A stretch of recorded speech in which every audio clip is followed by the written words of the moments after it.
Alright, so Murata has made quite a few changes to the last three chapters that have been released in chapters 122, 23, and 24, with the most changes coming in chapter 123. And he mainly did this to have the transition between the chapters flow better, as well as having the chapters just resemble the original webcomic better. Like, he's added in new panels that are just recreations of the original panels from the webcomic. And I'm going to go over pretty much all of the changes. Maybe I'm going to miss one or two in this video, but for the most part, I just want to talk about every single one and then explain the significance that they have, as well as the canon that they kind of change in a way. So let's get into it. So let me start with chapter 122 first, because it has actually two changes to it. It has a new change which happens at the end, and then it has an older change which happened like a month ago, and I just want to bring it up just in case anybody's unaware of this change. So in the original chapter 122, we saw Saitama and Flashy Flash like running in circles around the Monster Association, pretty much just confused by the layout of it.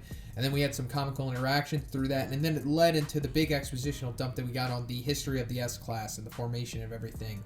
And then it was changed, like I said, like maybe like a month ago, to Saitama and Flashy Flash like busting through the walls instead of just playing by the rules and just going through the tunnels. They're just going through the walls, and then they eventually come into like this bathroom that the Monster Association apparently has.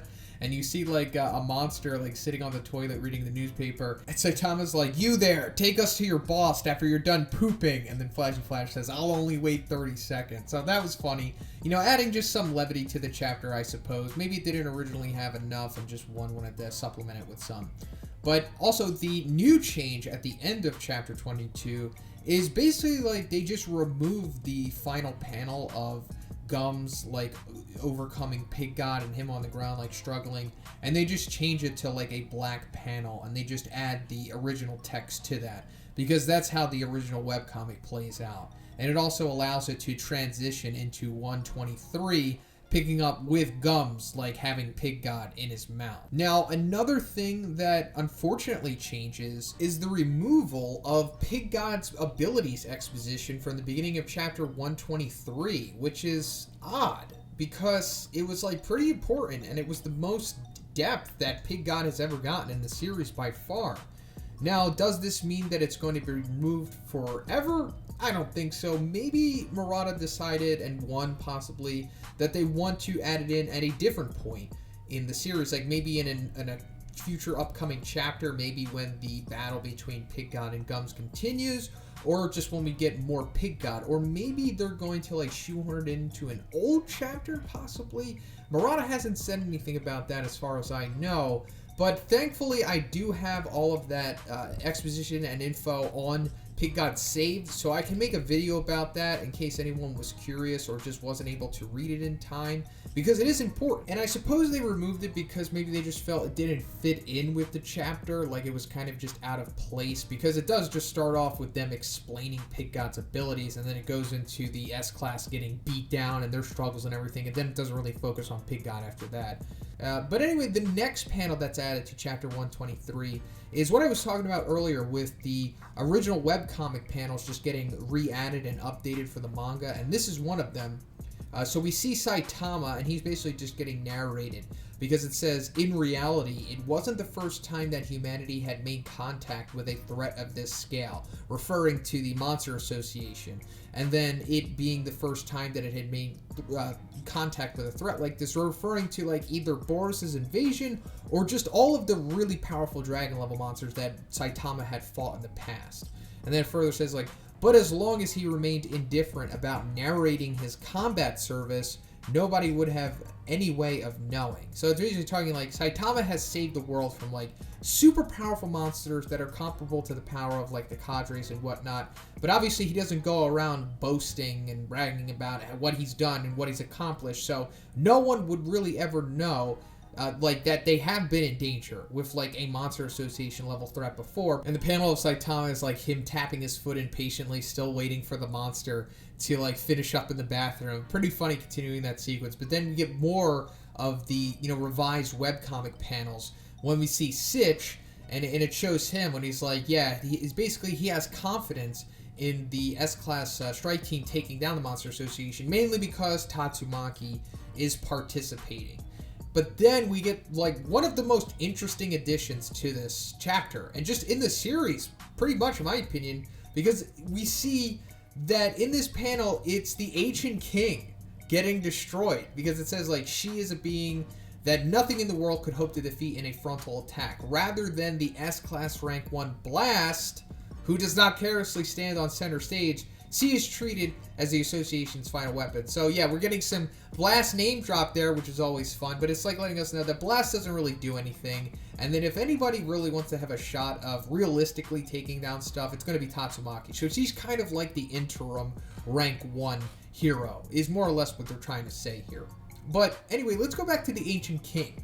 Because in the webcomic, we just see like a dinosaur T-Rex type monster originally getting destroyed. But here, Murata, the little clever guy he is, added in the Ancient King. So I guess this means that the Ancient King is like canon now, because that was always up for debate before. I actually made a whole video about him and like everything about him. And one of the main themes about that video was like, is he canon? Is he not? Did one have anything to do with the creation of him? Because one was close to the production of season 1. So did he create him? Did he not? But I don't think that really matters anymore, because we're literally seeing him in the manga here. So I guess that means that he is now canon, because of course one had to supervise this, I suppose, right? So I guess that's it. And that's pretty interesting, because it's like we're seeing an event in the manga that has only happened in the anime.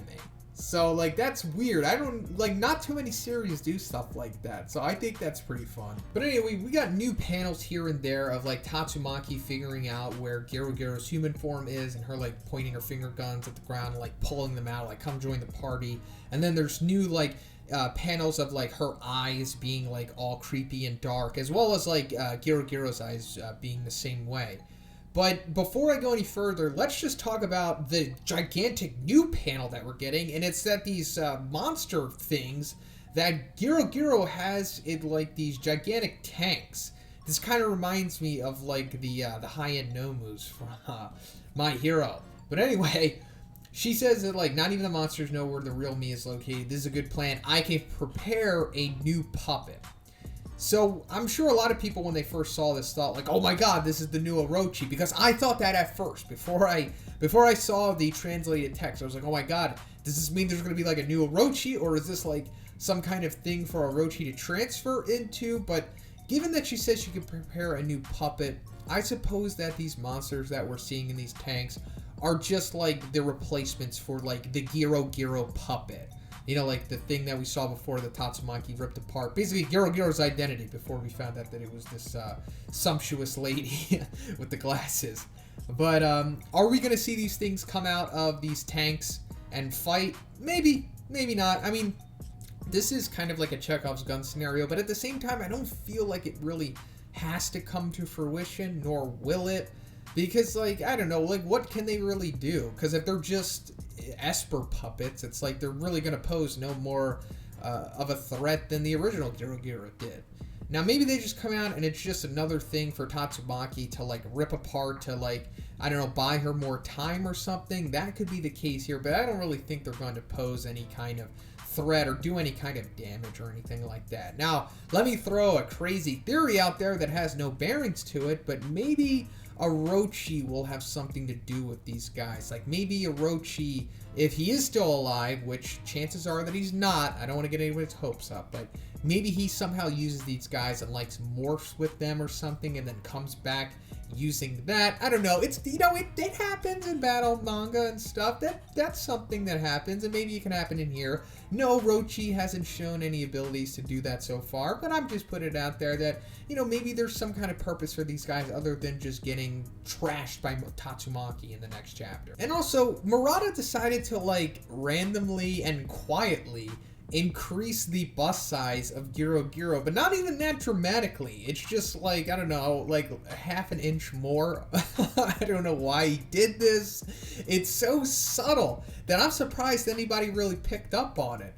I mean, of course, I mean, I'm just as eyes on as the rest of you guys, but some of you guys are really like examining this stuff to the full extent, because like it's so subtle that I'm surprised you guys were able to pick up on that. But he did change it. Why did he? I don't know. I guess he wasn't satisfied with the size of them. They're already massive, they're already way bigger than what they need to be. So I guess he just felt like they needed to be bigger, you know, because why not? I just hope that he increases the other end of the spectrum, you know, like he's got the top part big, now increase the bottom part. But anyway, we're going into chapter 124, and he changed it the way that I thought he was going to change, because at the end of chapter 123, we saw the sequence of Fubuki like deflecting Rover's blast and then saying, if you didn't block this, you'd be disintegrated, you owe me one. And then we actually see that happening again, you know, midway through chapter 124, and I was like, okay, well, there's kind of like a continuity error here. Not just with this sequence lining up, but also like Fubuki's dress getting damaged, which doesn't happen in 124 anyway. But anyway, he fixed that. He took all of that out, and now at the end of 123, we just see Bang and Bomb like avoiding Rover's blast. Like, it looks like last second they're like jumping out of the way, and that perfectly leads into 124 now, because it just follows up with them successfully getting out of the way of his blast, and then it just goes, you know, accordingly with the rest of the chapter, and then everything else makes sense. But yeah, that's pretty much it for the revisions to chapters 122, 23, and 24. Let me know what you guys thought about this one. What do you think about Gyoro Gyoro's buffs, her improvements? Are they necessary? I don't know. What do you think is going to happen with her new puppets? But aside from that, if you liked it, guys, please give it a like. I also have a Patreon. It gives you access to a weekly Q&A. And if you haven't already, please subscribe as well. Have a great day. I'll see you in the next one.